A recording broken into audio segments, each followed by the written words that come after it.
1984 de George Orwell. Première partie. Chapitre 1. C'était une journée d'avril froide et claire. Les horloges sonnaient 13 heures. Winston Smith, le menton rentré dans le cou, s'efforçait d'éviter le vent mauvais. Il passa rapidement la porte vitrée du bloc des Maisons de la Victoire, pas assez rapidement cependant pour empêcher que s'engouffre en même temps que lui un tourbillon de poussière et de sable. Le hall sentait le chou cuit et le vieux tapis. À l'une de ses extrémités, une affiche de couleur, trop vaste pour ce déploiement intérieur, était clouée au mur. Elle représentait simplement un énorme visage, large de plus d'1 mètre. Le visage d'un homme d'environ 45 ans, à l'épaisse moustache noire, aux traits accentués et beaux. Winston se dirigea vers l'escalier. Il était inutile d'essayer de prendre l'ascenseur. Même aux meilleures époques, il fonctionnait rarement. Actuellement, d'ailleurs, le courant électrique était coupé dans la journée. C'était une des mesures d'économie prises en vue de la semaine de la haine. Son appartement était au 7e. Winston, qui avait 39 ans et souffrait d'un ulcère variqueux au-dessus de la cheville droite, montait lentement. Il s'arrêta plusieurs fois en chemin pour se reposer.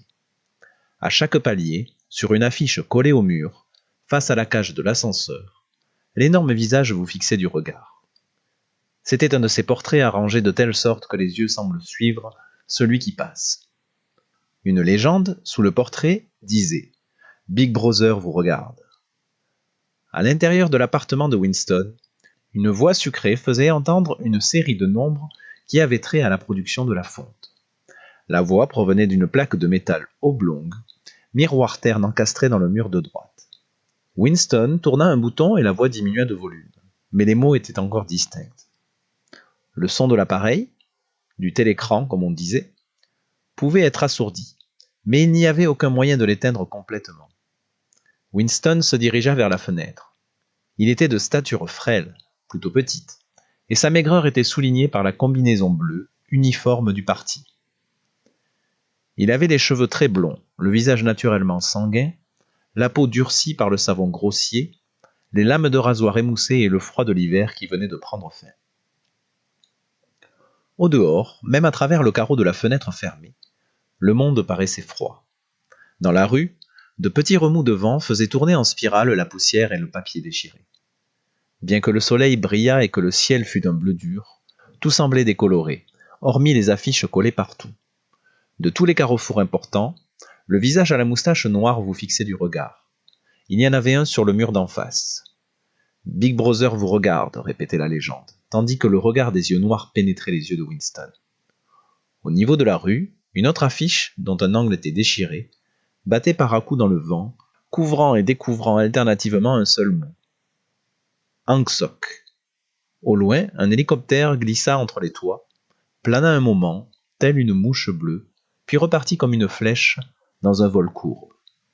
C'était une patrouille qui venait mettre le nez aux fenêtres des gens. Mais les patrouilles n'avaient pas d'importance. Seule comptait la police de la pensée. Derrière Winston, la voix du télécran continuait à débiter des renseignements sur la fonte et sur le dépassement des prévisions pour le 9e plan triennal.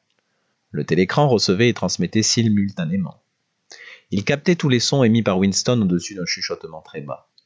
De plus, tant que Winston demeurait dans le champ de vision de la plaque de métal, il pouvait être vu aussi bien qu'entendu. Naturellement, il n'y avait pas moyen de savoir si, à un moment donné, on était surveillé. Combien de fois, et suivant quel plan, la police de la pensée se branchait-elle sur une ligne individuelle quelconque? Personne ne pouvait le savoir. On pouvait même imaginer qu'elle surveillait tout le monde, constamment. Mais de toute façon, elle pouvait mettre une prise sur votre ligne chaque fois qu'elle le désirait. On devait vivre, on vivait, car l'habitude devient instinct, en admettant que tout son émis était entendu et que, sauf dans l'obscurité, tout mouvement était perçu. Winston restait le dos tourné au télécran. Bien qu'un dos, il le savait, pût être révélateur, c'était plus prudent. À 1 kilomètre, le ministère de la Vérité, où il travaillait, s'élevait vaste et blanc au-dessus du paysage sinistre.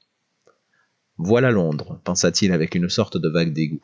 Londres, capitale de la première région aérienne, la 3e, par le chiffre de sa population, des provinces de l'Océania.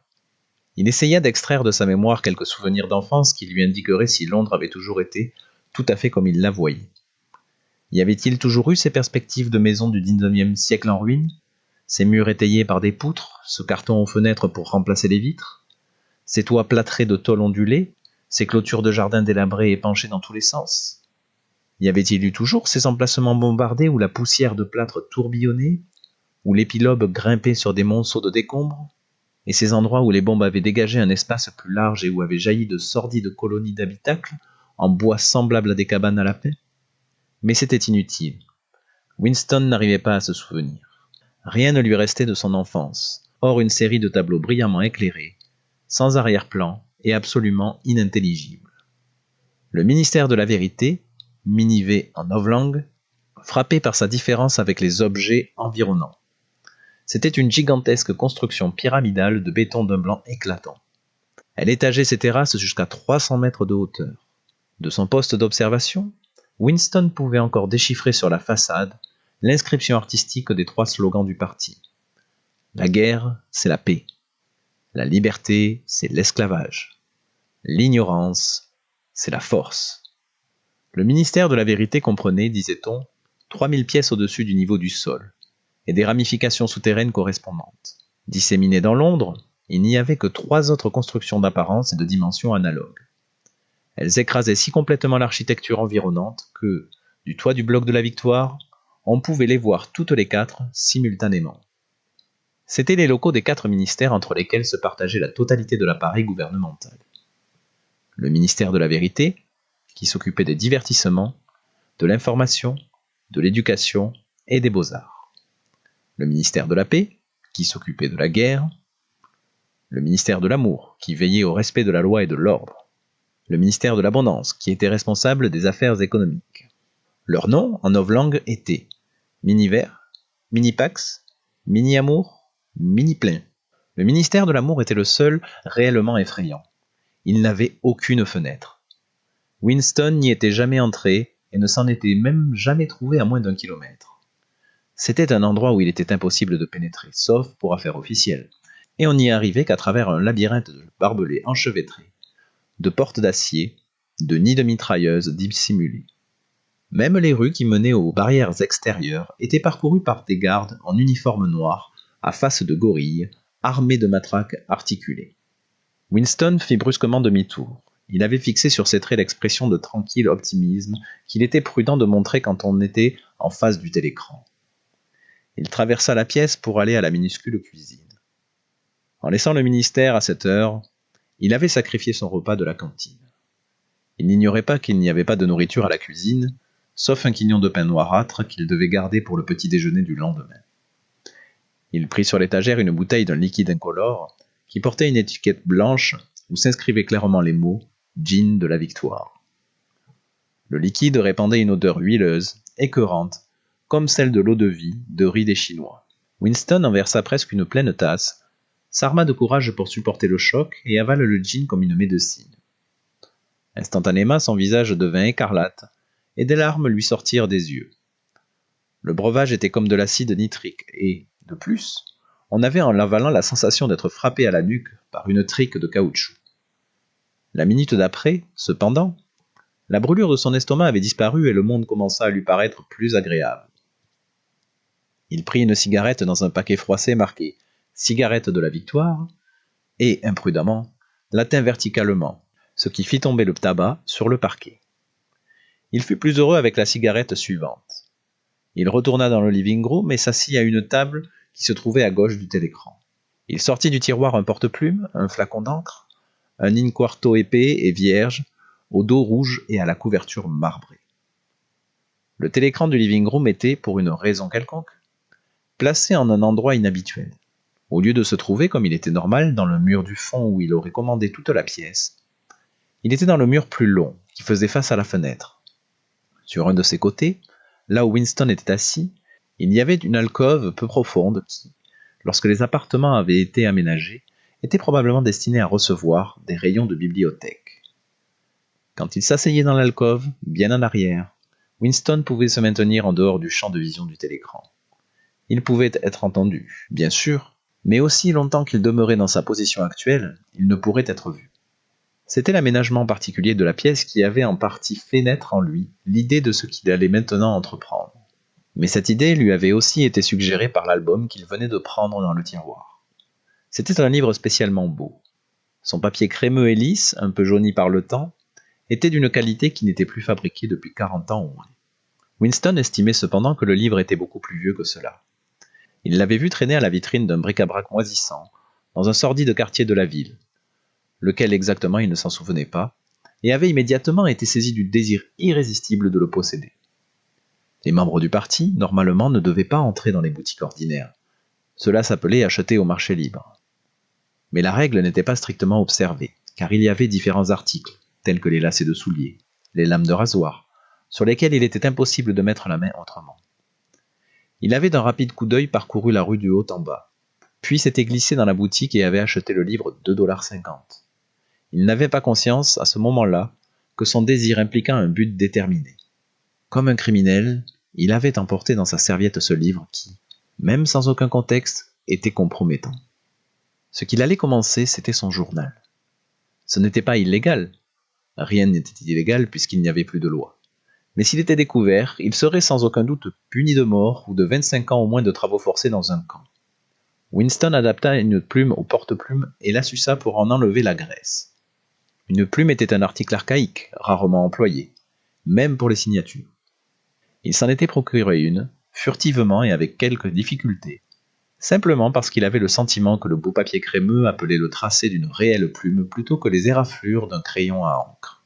À dire vrai, il n'avait pas l'habitude d'écrire à la main. En dehors de très courtes notes, il était d'usage de tout dicter au phonoscript, ce qui, naturellement, était impossible pour ce qu'il projetait. Il plongea la plume dans l'encre, puis hésita une seconde. Un tremblement lui parcourait les entrailles. Faire un trait sur le papier était un acte décisif. En petites lettres maladroites, il écrivit « 4 avril 1984 ». Il se redressa. Un sentiment de complète impuissance s'était emparé de lui. Pour commencer, il n'avait aucune certitude que ce fût vraiment 1984. On devait être aux alentours de cette date, car il était sûr d'avoir 39 ans. Et il croyait être né en 1944 ou 1945. Mais par les temps qui couraient, il n'était possible de fixer une date qu'à 1 ou 2 ans près. Pour qui écrivait-il ce journal ?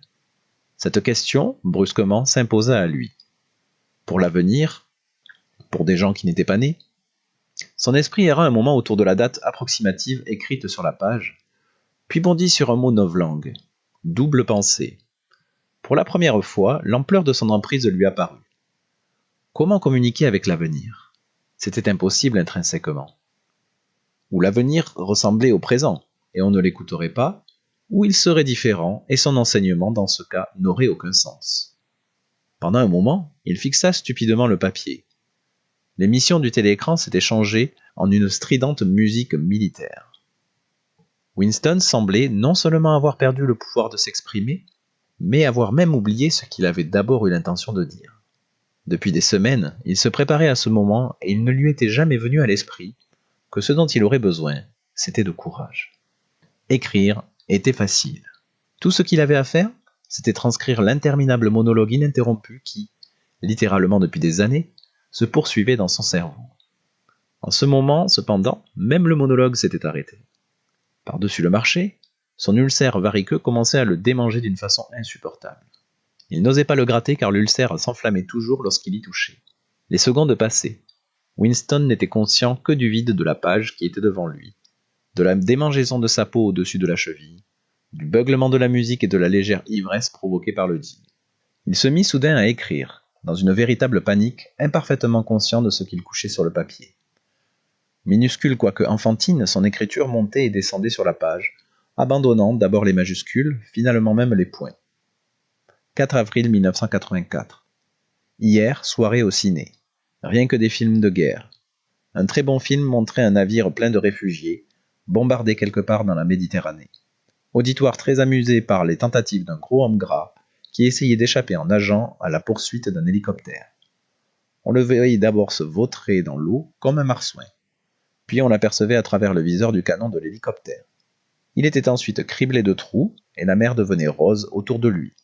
Puis il sombrait aussi brusquement que si les trous avaient laissé pénétrer l'eau. Le public riait à gorge déployée quand il s'enfonça. On vit ensuite un canot de sauvetage plein d'enfants que survolait un hélicoptère. Une femme d'âge moyen, qui était peut-être une juive, était assise à l'avant, un garçon d'environ 3 ans dans les bras. Petit garçon criait de frayeur et se cachait la tête d'entre les seins de sa mère, comme s'il essayait de se terrer en elle, et la femme l'entourait de ses bras et le réconfortait alors qu'elle était elle-même verte de frayeur. Elle le recouvrait autant que possible, comme si elle croyait que ses bras pourraient écarter de lui les balles. Ensuite, l'hélicoptère lâcha sur eux une bombe de 20 kilos qui éclata avec un éclair terrifiant et le bateau vola en éclats. Il y eut ensuite l'étonnante projection d'un bras d'enfant montant droit dans l'air. Un hélicoptère muni d'une caméra a dû le suivre, et il y eut des applaudissements nourris venant des fauteuils, mais une femme qui se trouvait au poulailler s'est mise brusquement à faire du bruit en frappant du pied et en criant « On ne doit pas montrer cela, pas devant les petits. On ne doit pas, ce n'est pas bien, pas devant les enfants. Ce n'est pas jusqu'à ce que la police la saisisse et la mette à la porte. Je ne pense pas qu'il lui soit arrivé quoi que ce soit. Personne ne s'occupe de ce que disent les prolétaires, les typiques. Réaction prolétaire, jamais on... » Winston s'arrêta d'écrire. Une partie parce qu'il souffrait d'une crampe. Il ne savait ce qui l'avait poussé à déverser ce torrent d'absurdité, mais le curieux était que, tandis qu'il écrivait, un souvenir totalement différent s'était précisé dans son esprit, au point qu'il se sentait presque capable de l'écrire. Il réalisait maintenant que c'était à cause de cet autre incident qu'il avait soudain décidé de rentrer chez lui et de commencer son journal ce jour-là. Cet incident avait eu lieu le matin au ministère, si l'on peut dire d'une chose si nébuleuse qu'elle a eu lieu. Il était presque 11 heures, et, au commissariat aux archives, où travaillait Winston, on tirait les chaises hors des bureaux pour les grouper au centre du hall, face au grand télécran afin de préparer les 2 minutes de la haine. Winston prenait place dans un des rangs du milieu, quand 2 personnes qu'il connaissait de vue, mais à qui il n'avait jamais parlé, entrèrent dans la salle à l'improviste. L'une était une fille qu'il croisait souvent dans les couloirs. Il ne savait pas son nom, mais il savait qu'elle travaillait au commissariat au roman. Il l'avait parfois vue avec des mains huileuses et tenant une clé anglaise. Elle s'occupait probablement à quelque besogne mécanique sur l'une des machines à écrire des romans. C'était une fille d'aspect hardi, d'environ 27 ans, aux épais cheveux noirs, au visage couvert de taches de rousseur, à l'allure vive et sportive. Une étroite ceinture rouge, emblème de la ligue anti-sexe des juniors, plusieurs fois enroulée à sa taille, par-dessus sa combinaison, était juste assez serrée pour faire ressortir la forme agile et dure de ses hanches. Winston l'avait détestée dès le premier coup d'œil. Il savait pourquoi. C'était à cause de l'atmosphère de terrain de hockey, de bains froids, de randonnées en commun, de rigoureuse propreté morale qu'elle s'arrangeait pour transporter avec elle. Il détestait presque toutes les femmes, surtout celles qui étaient jeunes et jolies. C'étaient toujours les femmes, et spécialement les jeunes, qui étaient les bigotes du parti, avaleuses de slogans, espionnes amateurs, dépisteuses d'hérésie. Mais cette fille en particulier lui donnait l'impression qu'elle était plus dangereuse que les autres. Une fois, alors qu'ils se croisaient dans le corridor, elle lui avait lancé un rapide regard de côté qui semblait le transpercer et l'avait rempli un moment d'une atroce terreur. L'idée lui avait même traversé l'esprit qu'elle était peut-être un agent de la police de la pensée. C'était à vrai dire très improbable. Néanmoins, il continuait à ressentir un malaise particulier, fait de frayeur autant que d'hostilité, chaque fois qu'elle se trouvait près de lui quelque part. L'autre personne était un homme nommé O'Brien, membre du parti intérieur. Il occupait un poste si important et si élevé que Winston n'avait qu'une idée obscure de ce qu'il pouvait être. Un silence momentané s'établit dans le groupe des personnes qui entouraient les chaises quand elle vit rapprocher sa combinaison noire, celle d'un membre du parti intérieur. O'Brien était un homme grand et corpulent, au cou épais, au visage rude, brutal et caustique. En dépit de cette formidable apparence, il avait un certain charme dans les manières. Il avait une façon d'assurer ses lunettes sur son nez qui était curieusement désarmante et, d'une manière indéfinissable, curieusement civilisée. C'était un geste qui, si quelqu'un pouvait encore penser en termes semblables, aurait rappelé celui d'un homme du 18e offrant sa tabatière. Winston avait vu O'Brien une douzaine de fois peut-être, dans un nombre presque égal d'années. Il se sentait vivement attiré par lui. Ce n'était pas seulement parce qu'il était intrigué par le contraste entre l'urbanité des manières d'O'Brien et son physique de champion de lutte. C'était beaucoup plus à cause de la croyance secrète, ce n'était peut-être même pas une croyance, mais seulement un espoir, que l'orthodoxie de la politique d'O'Brien n'était pas parfaite. Quelque chose dans son visage le suggérait irrésistiblement. Mais peut-être n'était-ce même pas la non-orthodoxie qui était inscrite sur son visage, mais simplement l'intelligence. De toute façon, il paraissait être quelqu'un à qui l'on pourrait parler si l'on pouvait duper le télécran et le voir seul. Winston n'avait jamais fait le moindre effort pour vérifier cette supposition. En vérité, il n'y avait aucun moyen de la vérifier. O'Brien, à ce moment, regarda son bracelet-montre, vit qu'il était près de 11 heures et décida, de toute évidence, de rester dans le commissariat aux archives jusqu'à la fin des 2 minutes de la haine. Il prit une chaise sur le même rang que Winston, 2 places plus loin. Une petite femme rousse, qui travaillait dans la cellule voisine de celle de Winston, les séparait. La fille aux cheveux noirs était assise immédiatement derrière eux. Un instant plus tard, un horrible crissement, comme celui de quelque monstrueuse machine tournant sans huile, éclata dans le grand télécran du bout de la salle. C'était un bruit à vous faire grincer des dents et à vous hérisser les cheveux. La haine avait commencé. Comme d'habitude, le visage d'Emmanuel Goldstein, l'ennemi du peuple, avait jailli sur l'écran. Il y eut des coups de sifflet çà et là dans l'assistance. La petite femme rousse jeta un cri de frayeur et de dégoût. Goldstein était le renégat et le traître.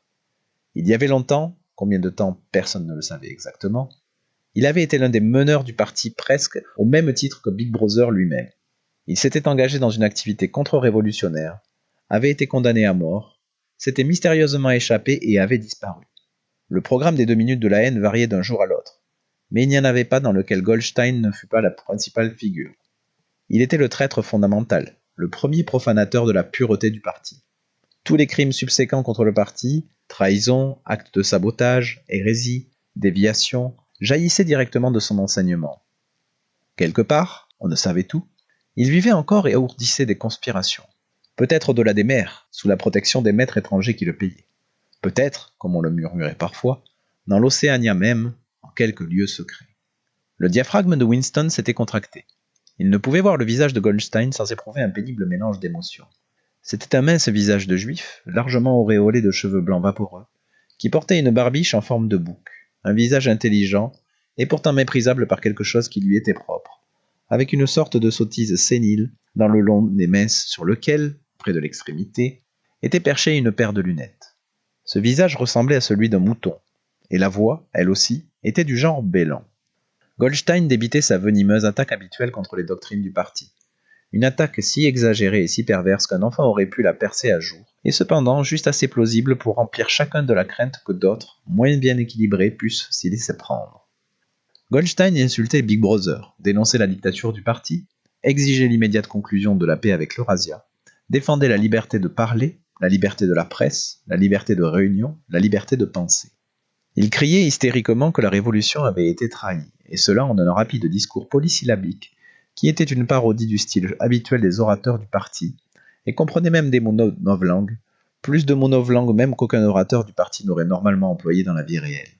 Et, pendant ce temps, pour que personne ne pût douter de la réalité de ce que recouvrait le bonimeux spécieux de Goldstein, derrière sa tête, sur l'écran, marchaient les colonnes sans fin de l'armée eurasienne, rang après rang d'hommes, à l'aspect robuste, au visage inexpressif d'asiatique, qui venaient déboucher sur l'écran et s'évanouissaient, pour être immédiatement remplacés par d'autres exactement semblables. Le sourd martèlement rythmé des bottes des soldats formait l'arrière-plan de la voix bêlante de Goldstein. Avant les 30 secondes de la haine, la moitié des assistants laissaient échapper des exclamations de rage. Le visage de mouton satisfait et la terrifiante puissance de l'armée eurasienne étaient plus qu'on en pouvait supporter. Par ailleurs, voir Goldstein, ou même penser à lui, produisait automatiquement la crainte et la colère. Il était un objet de haine plus constant que l'Eurasia ou l'Estasia, puisque lorsque l'Océania était en guerre avec une de ses puissances, elle était généralement en paix avec l'autre. Mais l'étrange était que, bien que Goldstein fût haï et méprisé par tout le monde, bien que tous les jours, et 1 millier de fois par jour, sur les estrades, au télécran, dans les journaux, dans les livres, ces théories fussent réfutées, écrasées, ridiculisées, que leur pitoyable sottise fût exposée au regard de tous, en dépit de tout cela, son influence ne semblait jamais diminuer. Il y avait toujours de nouvelles dupes qui attendaient d'être séduites par lui. Pas un jour ne se passait que des espions et des saboteurs à ses ordres ne fussent démasqués par la police de la pensée. Il commandait une grande armée ténébreuse, un réseau clandestin de conspirateurs qui se consacrait à la chute de l'État. On voyait que cette armée s'appelait la Fraternité. Il y avait aussi des histoires que l'on chuchotait à propos d'un livre terrible, résumé de toutes les hérésies, dont Goldstein était l'auteur et qui circulait clandestinement, çà et là. Ce livre n'avait pas de titre. Les gens s'y référaient, s'ils s'y référaient jamais, en disant simplement le livre. Mais on ne savait de telles choses que par de vagues rumeurs. Ni la fraternité, ni le livre n'étaient des sujets qu'un membre ordinaire du parti mentionnerait s'il pouvait l'éviter. À la seconde minute, la haine tourna au délire. Les gens sautaient sur place et criaient de toute leur force pour s'efforcer de couvrir le bêlement affolant qui venait de l'écran. Même le lourd visage d'O'Brien était rouge. Il était assis très droit sur sa chaise. Sa puissante poitrine se gonflait et se contractait comme pour résister à l'assaut d'une vague. La petite femme aux cheveux roux avait tourné au rose vif, et sa bouche s'ouvrait et se fermait comme celle d'un poisson hors de l'eau. La fille brune qui était derrière Winston criait « Cochon! Cochon! Cochon !» Elle saisit soudain un lourd dictionnaire novlangue et le lança sur l'écran. Il atteignit le nez de Goldstein et rebondit. La voix continuait, inexorable. Dans un moment de lucidité, Winston se vit criant avec les autres et frappant violemment du talon contre les barreaux de sa chaise. L'horrible, dans ces 2 minutes de la haine, était non qu'on fût obligé d'y jouer un rôle, mais que l'on ne pouvait au contraire éviter de s'y joindre. Au bout de 30 secondes, toute feinte, toute dérobade devenait inutile. Une hideuse extase, faite de frayeur et de rancune, un désir de tuer, de torturer, d'écraser des visages sous un marteau, semblait se répandre dans l'assistance comme un courant électrique et transformer chacun, même contre sa volonté, en un fou vociférant et grimaçant. Mais la rage que ressentait chacun était une émotion abstraite, indirecte, que l'on pouvait tourner d'un objet vers un autre comme la flamme d'un photophore. Ainsi, à un moment, la haine qu'éprouvait Winston n'était pas du tout dirigée contre Goldstein, mais contre Big Brother, le parti et la police de la pensée. À de tels instants, son cœur allait au solitaire hérétique bafoué sur l'écran, seul gardien de la vérité et du bon sens dans un monde de mensonges. Pourtant, l'instant d'après, Winston était de cœur avec les gens qui l'entouraient et tout ce que l'on disait de Goldstein lui semblait vrai. Sa secrète aversion contre Big Brother se changeait alors en adoration. Big Brother semblait s'élever, protecteur invincible et sans frayeur, dressé comme un roc contre les hordes asiatiques. Goldstein, en dépit de son isolement, de son impuissance et du doute qui planait sur son existence même, semblait un sinistre enchanteur capable, par le seul pouvoir de sa voix, de briser la structure de la civilisation. On pouvait même, par moments, tourner le courant de sa haine dans une direction ou une autre par un acte volontaire, par un violent effort analogue à celui par lequel, dans un cauchemar, la tête s'arrache de l'oreiller. Winston réussit soudain à transférer sa haine, du visage qui était sur l'écran, à la fille aux cheveux noirs placée derrière lui. De vivaces et splendides hallucinations lui traversèrent rapidement l'esprit. Cette fille, il la fouettait à mort avec une trique de caoutchouc. Il l'attachait nue à un poteau et la criblait de flèches comme un Saint-Sébastien. Il la violait alors, mieux qu'auparavant. Pour quelle raison, exactement, il la détestait. Il la détestait parce qu'elle était jeune, jolie et asexuée, parce qu'il désirait coucher avec elle et qu'il ne le ferait jamais, parce qu'autour de sa douce et souple taille, qui semblait appeler un bras, il n'y avait que l'odieuse ceinture rouge, agressif symbole de chasteté. La haine était là, à son paroxysme. La voix de Goldstein était devenue un véritable bêlement de mouton, et, pour un instant, Goldstein devint un mouton. Puis le visage de mouton se fondit en une silhouette de soldat eurasien qui avança, puissant et terrible dans le grondement de sa mitrailleuse, et sembla jaillir de l'écran, si bien que quelques personnes du premier rang reculèrent sur leur siège. Mais au même instant, ce qui provoqua chez tous un profond soupir de soulagement, la figure hostile fut remplacée, en fondu, par le visage de Big Brother, aux cheveux et à la moustache noire, plein de puissance et de calme mystérieux, et si large qu'il occupa presque tout l'écran. Personne n'entendit ce que disait Big Brother. C'était simplement quelques mots d'encouragement, le genre de mots que l'on prononce dans le fracas d'un combat. Ils ne sont pas précisément distincts, mais ils restaurent la confiance par le fait même qu'ils sont dits. Le visage de Big Brother disparut ensuite, et, à sa place, les 3 slogans du parti s'inscrivirent en grosses majuscules. La guerre, c'est la paix. La liberté, c'est l'esclavage. L'ignorance, c'est la force. Mais le visage de Big Brother sembla persister plusieurs secondes sur l'écran, comme si l'impression faite sur les rétines était trop vive pour s'effacer immédiatement. La petite femme aux cheveux roux s'était jetée en avant sur le dos d'une chaise. Avec un murmure tremblotant qui sonnait comme « Mon sauveur », elle tendit les bras vers l'écran. Puis elle cacha son visage dans ses mains. Elle priait. L'assistance fit alors éclater en chœur un chant profond, rythmé et lent. B, B, B, B, B, B. Encore et encore, très lentement, avec une longue pause entre le premier B et le second. C'était un lourd murmure sonore, curieusement sauvage, derrière lequel semblait retentir un bruit de pieds nus et un battement de tam-tam. Le chant dura peut-être 30 secondes. C'était un refrain que l'on entendait souvent au moment d'irrésistibles émotions. C'était en partie une sorte d'hymne à la sagesse et à la majesté de Big Brother, mais c'était, plus encore, Un acte d'hypnose personnelle, un étouffement délibéré de la conscience par le rythme. Winston en avait froid au ventre. Pendant les 2 minutes de la haine, il ne pouvait s'empêcher de partager le délire général, mais ce chant sous-humain de B, B, B, B l'emplissait toujours d'horreur. Naturellement, il chantait avec les autres. Il était impossible de faire autrement. Déguiser ses sentiments, maîtriser son expression, faire ce que faisaient les autres étaient des réactions instinctives. Mais il y avait une couple de secondes durant lesquelles l'expression de ses yeux aurait pu le trahir. C'est exactement à ce moment-là que la chose significative arriva, si en fait elle était arrivée. Son regard saisit un instant celui d'O'Brien. O'Brien s'était levé. Il avait enlevé ses lunettes et, de son geste caractéristique, il les rajustait sur son nez.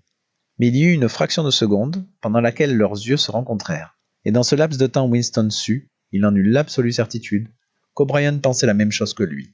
Un message clair avait passé. C'était comme si leurs deux esprits s'étaient ouverts et que leurs pensées avaient coulé de l'un à l'autre par leurs yeux. « Je suis avec vous », semblait lui dire O'Brien. « Je sais exactement ce que vous ressentez. Je connais votre mépris, votre haine, votre dégoût. Mais ne vous en faites pas, je suis avec vous. » L'éclair de compréhension s'était alors éteint et le visage d'O'Brien était devenu aussi indéchiffrable que celui des autres. C'était tout, et Winston doutait déjà que cela se fût passé. De tels incidents n'avaient jamais aucune suite. Leur seul effet était de garder vivace en lui la croyance, l'espoir, que d'autres que lui étaient les ennemis du parti. Peut-être les rumeurs de vaste conspiration étaient-elles après tout exactes. Peut-être la fraternité existait-elle réellement.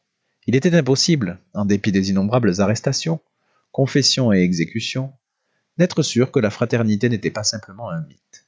Il y avait des jours où il croyait, des jours où il ne croyait pas. On ne possédait pas de preuves, mais seulement de vacillantes lueurs qui pouvaient tout signifier, ou rien. Bribes entendues de conversation, griffonnage indistinct sur les murs des Waters. Une fois même, lors de la rencontre de deux étrangers, un léger mouvement des mains qui aurait pu être un signe de reconnaissance. Ce n'était que des suppositions. Il avait probablement tout imaginé. Il était retourné à son bureau, sans avoir de nouveau regardé O'Brien. L'idée de prolonger leur contact momentané lui traversa à peine l'esprit. Cela aurait été tout à fait dangereux, même s'il avait su comment s'y prendre. Pendant 1-2 secondes, ils avaient échangé un regard équivoque, et l'histoire s'arrêtait là. Même cela, pourtant, était un événement mémorable dans la solitude fermée où chacun devait vivre. Winston se réveilla et se redressa. Il éructa. Le gin lui remontait de l'estomac. Son attention se concentra de nouveau sur la page. Il s'aperçut que pendant qu'il s'était oublié à méditer, il avait écrit d'une façon automatique. Ce n'était plus la même écriture maladroite et serrée. Sa plume avait glissé voluptueusement sur le papier lisse et avait tracé plusieurs fois, en grandes majuscules nettes, les mots « À bas Big Brother, à bas Big Brother, à bas Big Brother, à bas Big Brother, à bas Big Brother ». La moitié d'une page en était couverte. Il ne put lutter contre un accès de panique. C'était absurde, car le fait d'écrire ces mots n'était pas plus dangereux que l'acte initial d'ouvrir un journal. Mais il fut tenté un moment de déchirer les pages gâchées et d'abandonner entièrement son entreprise. Il n'en fit cependant rien, car il savait que c'était inutile. Qu'il écrivît ou n'écrivît pas à bas Big Brother n'avait pas d'importance. Qu'il continuât ou arrêtât le journal n'avait pas d'importance. De toute façon, la police de la pensée ne le raterait pas. Il avait perpétré et aurait perpétré, même s'il n'avait jamais posé la plume sur le papier, le crime fondamental qui contenait tous les autres. Crime par la pensée, disait-on. Le crime par la pensée n'était pas de ceux que l'on peut éternellement dissimuler. On pouvait ruser avec succès pendant un certain temps, même pendant des années, mais tôt ou tard, c'était forcé, il vous avait. C'était toujours la nuit. Les arrestations avaient invariablement lieu la nuit. Il y avait le brusque sursaut du réveil, la main rude qui secoue l'épaule, les lumières qui éblouissent, le cercle de visages durs autour du lit. Dans la grande majorité des cas, il n'y avait pas de procès, pas de déclaration d'arrestation. Des gens disparaissaient simplement, toujours pendant la nuit. Leurs noms étaient supprimés des registres, tout souvenir de leurs actes était effacé, leur existence était niée, puis oubliée. Ils étaient abolis, rendus au néant, vaporisés, comme on disait. Winston, un instant, fut en proie à une sorte d'hystérie.